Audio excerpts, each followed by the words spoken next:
కాలేజీలో మంచి కొట్టాను, కొట్టించుకున్నాను. ఆ! 2 అయినాయి నాకు. అదే అర్థమైంది. యాహ్! అదే.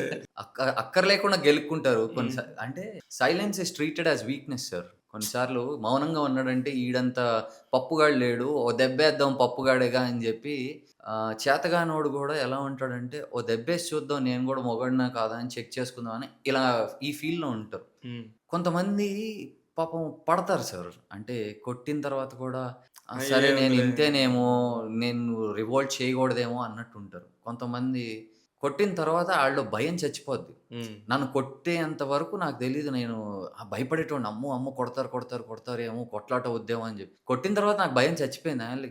కొట్టావు గదా! హ్మ్. ఎట్ ద మ్యాక్స్ దీనికంటే ఇంకో 10 టైమ్స్ పెయిన్ ఎక్కువ ఇవ్వగలవు. అంతే. చంపేయలేవు. రైట్. పెయిన్ నేను చూసుకుంటాను. టార్గెట్ ఆఫ్ ఫార్ములా ఆ! వచ్చేసింది. ఆ! ఆ! అయిపోయింది. నాకు ఒక ఈక్వేషన్ పడిపోయింది. హ్మ్. దీనికంటే నువ్వు పెయిన్ ఇవ్వగలవు.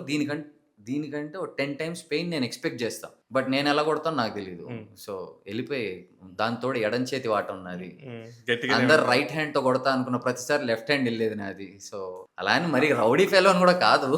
ఒక మనిషి మీద చెయ్యెత్తటం అనేది నాకు చాలా లాస్ట్ ఆప్షన్ సార్. ఆ! దట్ షుడ్ బి ద అది అది లాస్ట్ అది ఆప్షన్. క్లారిటీ ఉందా మీకు? అది నాకు చాలా